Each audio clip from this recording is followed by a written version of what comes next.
नमस्कार, मैं अमित और आप देख रहे हैं आंखें न्यूज 24। आइए नजर डालते हैं आज के महत्वपूर्ण खबरों पर। एनडीए में सीट बंटवारे को लेकर नाराज केंद्रीय मंत्री पशुपति कुमार पारस ने अपने पद से दिया इस्तीफा। पशुपति कुमार पारस के इस्तीफे के बाद राजनीति गरमाई, बयानबाजी का दौर जारी। गया के बाराचट्टी जिले में हाथी के घुसने से ग्रामीणों में दहशत व्याप्त। पटना की सड़कों पर फिर उतरी छात्राएं, सरकार के खिलाफ लगाए नारे। और जीतनराम मांझी का पशुपति कुमार पारस पर तंज, कहा एनडीए के सच्चे सिपाही नहीं थे। अब खबरें विस्तार से। इस खबर के प्रायोजक हैं Lohianagar mount Carmel high school, Gyansthali high school और एलएमसी कम्युनिकेशन।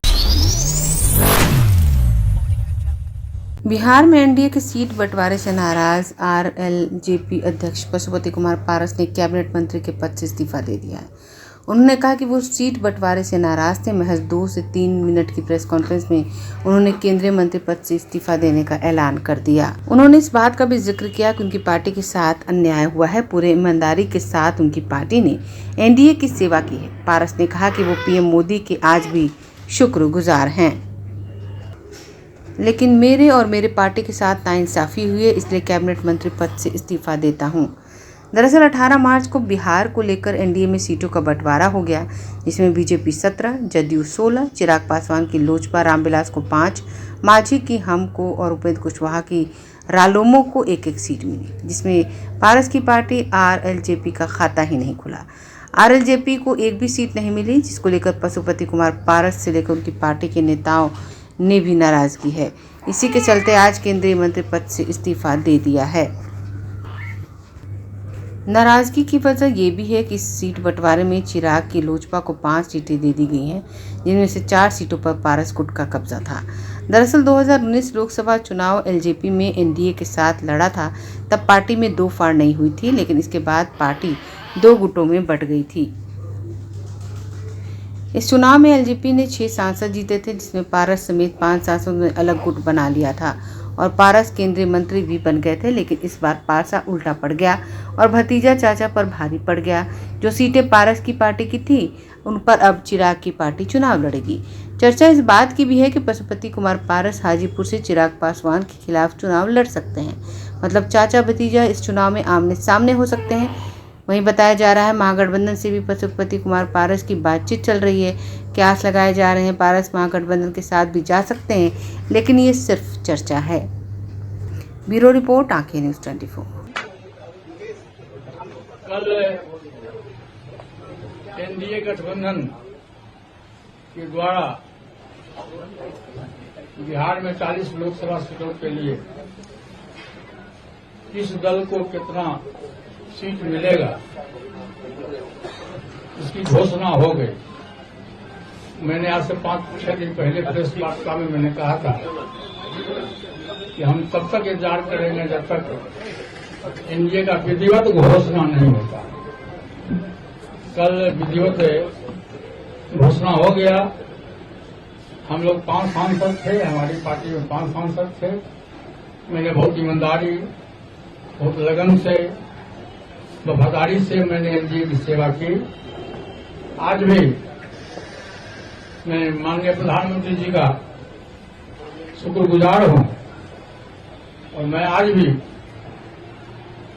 वो देश के नेता हैं, बड़े नेता हैं, लेकिन हमारी पार्टी के साथ और व्यक्तिगत रूप से हमारे साथ नाइंसाफी हुई।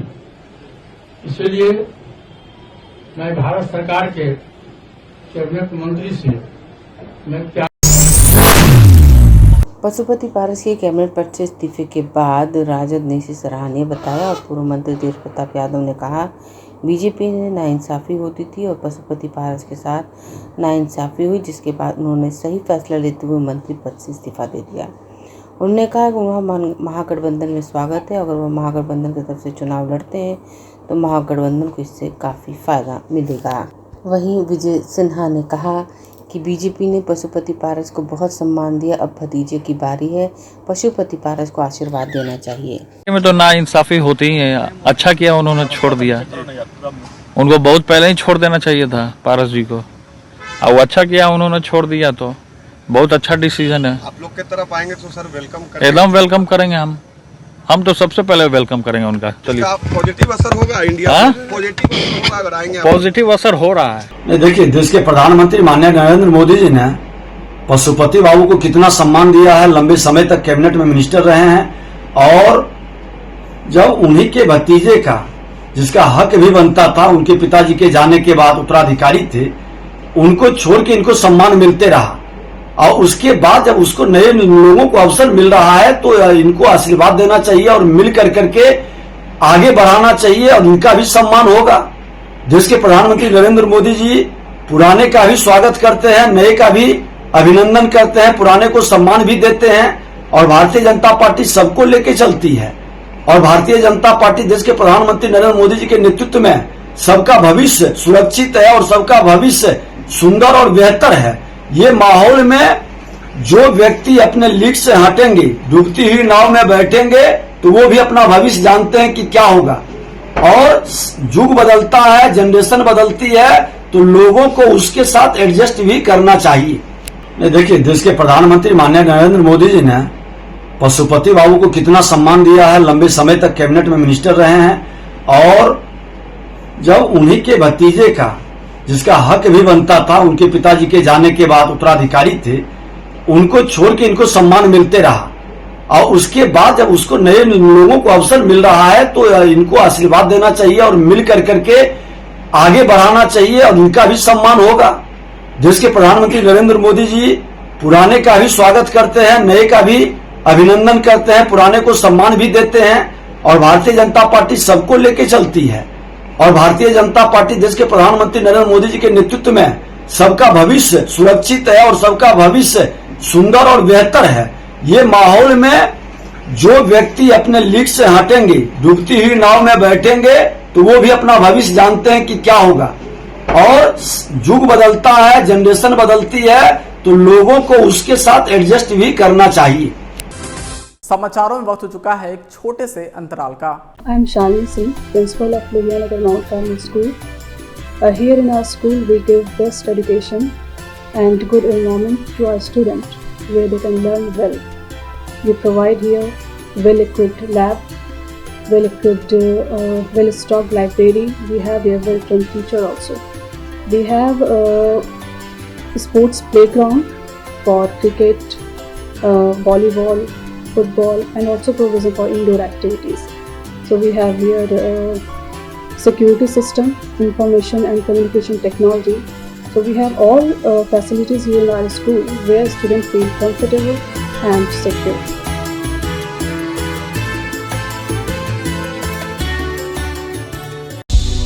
क्या आप पत्रकारिता के क्षेत्र में अपना कैरियर बनाना चाहते हैं? तो आज ही Royal Ashoka Institute of Mass Communication and Journalism में अपनी जगह सुनिश्चित करें। आर्यभट्ट ज्ञान विश्वविद्यालय पटना से मान्यता प्राप्त 100% प्लेसमेंट के साथ royal Ashoka Institute of Mass Communication and journalism नामांकन जारी है। हमारा पता है DS/16 गायत्री मंदिर के समीप, कंकड़ बाग, पटना 8,20,000। आप हमें संपर्क भी कर सकते हैं।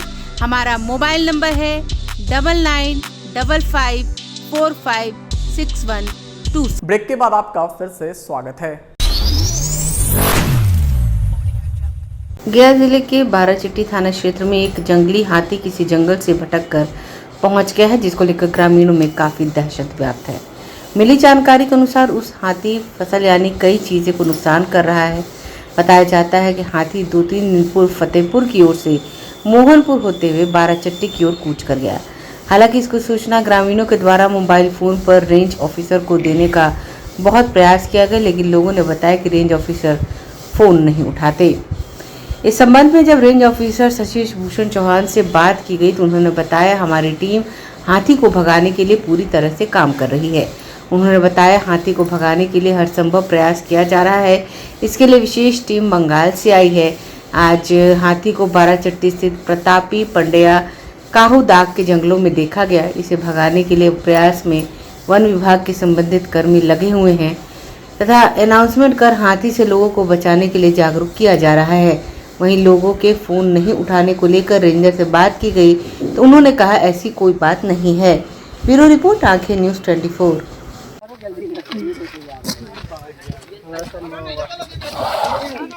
आओ यहाँ पर हैं हम तो, हम सबसे नजदीक हैं तो।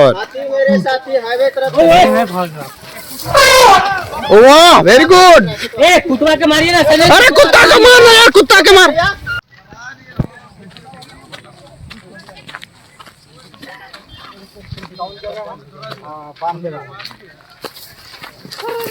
अरे अरे अरे अरे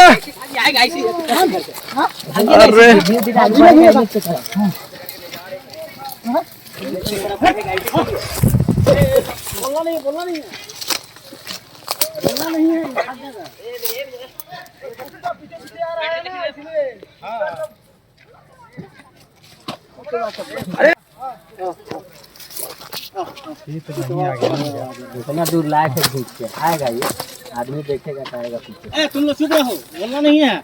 उधर भीड़वा अच्छी कर दो, ऐसा नहीं रहेगा, हम डाल रहे हैं।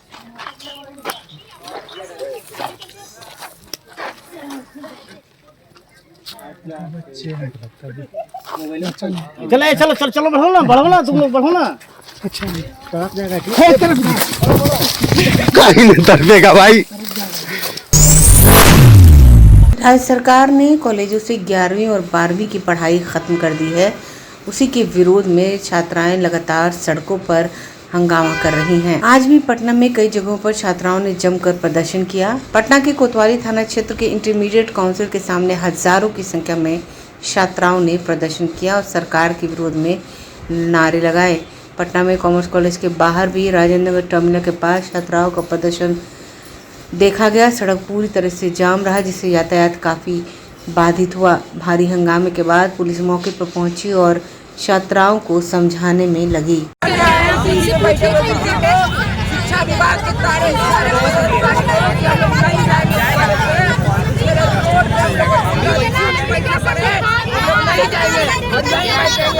आंदोलन चलेगा, आंदोलन बहुत सरकार के बोल रहा है लोग अपना नियम बदलना पड़ेगा।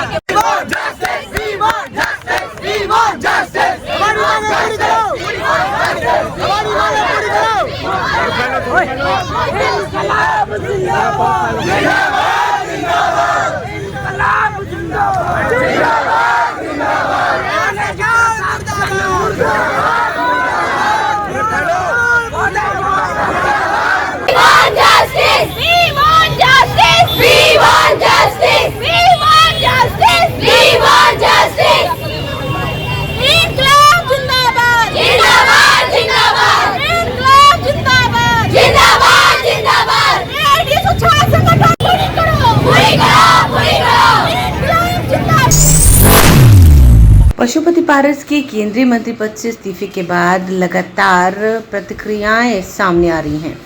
पूर्व मुख्यमंत्री जीतनराम मांझी ने पशुपति पारस के इस्तीफे पर अपनी प्रतिक्रिया देते हुए कहा, पशुपति पारस एनडीए के वफादार सिपाही नहीं थे। वह कभी इधर की बात करते थे, कभी उधर की। इसलिए हम अपने समाज से यही कहेंगे कि एनडीए के सच्चे सिपाही नहीं थे। वहीं जीतनराम मांझी ने गैस सीट मिलने पर देश के प्रधानमंत्री नरेंद्र मोदी और देश के गृह मंत्री अमित शाह को धन्यवाद देते हुए कहा है, अगर हमें एक भी सीट नहीं मिलती तभी भी हम पूरी निष्ठा के साथ भाजपा के साथ रहते। ब्यूरो रिपोर्ट, आंखें न्यूज़ 24। देखिए, उनकी अपनी बात है। वो दो तरह की बात बोल रहे थे। पहले तो वो बोल रहे थे कि हम एनडीए का सिपाही हैं, तो इस माने एक सिपाही अगर है तो सिपाही को जो आदेश होता है पालन करना चाहिए। लेकिन उसके बाद वो मंत्रिमंडल से इस्तीफा दे दिए हैं, तो इसका मतलब है कि सच्चा एनडीए के वो सिपाही नहीं हैं। अगर होते तो ऐसा नहीं करते। तो इसलिए ये उनकी बात है, उस पर हम यही कह करके और कोई ज़्यादा बात नहीं करना चाहते। सर, चिराग को 5 सीट मिला जबकि आपको मात्र 1 सीट मिला, इस पर कितना? देखिए, आप मेरे पॉलिटिकल जीवन को समझिए। 1980 में हम टिकट मांगा था, टिकट मिला। उसके बाद एकदम ईमानदारी से कहना चाहते हैं कि 80 के बाद न तो मैंने टिकट मांगा, न तो मंत्री पद मांगा, और मुख्यमंत्री का तो कोई सवाल ही नहीं था, लेकिन सब मिला। उसी प्रकार से जब नीतीश कुमार जी शर्त रख दीन कि हमारे पार्टी में मर्ज कर जाओ, हमारे सारे रैंक एंड फाइल लोग बताया कि नहीं मर्ज नहीं करना है, तो ये कन्वे किया तब उन्होंने कहा कि बाहर जाओ, तो हम बाहर आ गए।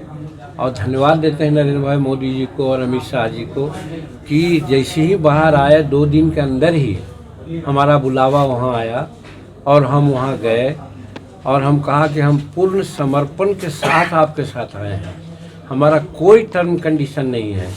सबसे बड़ी बात यही है कि जितना अहमियत नरेंद्र भाई मोदी जी जीतन मांझी को दिए हैं, देते हैं, जो सब आप लोग जानते हैं, चाहे यूपीए की यूनिवर्सिटी एनडीए की बैठक में हमको तरजीह दिया, और रिसीव करने में उनको तरजीह दिया कि नड्डा के बाद हमारा ही नंबर था। फिर वाजपेयी जी के पुण्यतिथि पर भी किसी को नहीं बोले, हमको बोले जीतन जी आप भी माल्यार्पण कर लीजिए। तो ये क्या शो करता है। फिर हमारे प्रति विधानसभा में बिहार में कुछ बातें हुई, हम उसको बुरा नहीं माना, लेकिन हम धन्यवाद देते हैं माननीय नरेंद्र मोदी जी को कि हमारी चर्चा उन्होंने तेलंगाना की मीटिंग में किया, राजस्थान की मीटिंग में किया। तो हम तो इसी से गदगद हैं कि नरेंद्र मोदी जी इतना हमको, जो दुनिया का सबसे लोकप्रिय नेता है, वो हमको इतना तरजीह देते हैं। तो सीट तो इमैटेरियल है, लेकिन उसके बावजूद भी एक सीट उन्होंने गया कर दिया। हम इसके लिए उनको धन्यवाद देते हैं। और हम वो आदमियों से नहीं हैं कि हमको 2 सीट चाहिए, 5 सीट चाहिए, 20 सीट चाहिए, वो नहीं है। और जहाँ तक समर्थन की बात है, हमारे पास 10% वोट एकदम है, जहाँ हम चाहेंगे 10% वोट जाएगा। इसलिए हम एनडीए को 40 सीट मिले बिहार में, इसके लिए हम सारा शक्ति लगा देंगे। और नरेंद्र मोदी जी पुनः भारत के प्रधानमंत्री से 3री बार हो जाएं, और जो कह रहे हैं कि 400 सीट से ऊपर लाएंगे, उसमें हम उनको तन मन धन से सहयोग करेंगे। कब नॉमिनेशन कर रहे हैं सर आप? नॉमिनेशन अब हमारे सिपा सलार तो भाई संतोष कुमार सुमन जी हैं, जो राष्ट्रीय अध्यक्ष हैं, और राष्ट्रीय अध्यक्ष जिस दिन नियत करेंगे उस दिन नॉमिनेशन करेंगे। वैसे नॉमिनेशन करने की सारी प्रक्रिया के लिए हम तैयार हैं। अगर आप भी अपने दुकान, प्रतिष्ठान, school, college, coaching centre, restaurant, cafe का विज्ञापन देना चाहते हैं, वो भी किफ़ायती दर पर, तो आंखें न्यूज़ 24 लेकर आया है आपके लिए एक सुनहरा मौका। आंखें न्यूज़ 24 न्यूज़ पोर्टल की दुनिया में बिहार का सबसे उभरता हुआ चैनल, जहां बिहार झारखंड से जुड़े तमाम बड़ी खबरें देखने को मिलती है। तो देर किस बात की, आज भी जुड़े आंखें न्यूज़ 24 के साथ। संपर्क करें हमारे व्हाट्सएप नंबर 8935876430 पर। क्या आप पत्रकारिता के क्षेत्र में अपना कैरियर बनाना चाहते हैं? तो आज ही Royal Ashoka Institute of Mass Communication and Journalism में अपनी जगह सुनिश्चित करें। आर्यभट्ट ज्ञान विश्वविद्यालय पटना से मान्यता प्राप्त 100% प्लेसमेंट के साथ royal Ashoka Institute of Mass Communication and journalism, नामांकन जारी है। हमारा पता है DS/16 गायत्री मंदिर के समीप, कंकड़ बाग, पटना 8,20,000। आप हमें संपर्क भी कर सकते हैं। हमारा मोबाइल नंबर है 9955456126।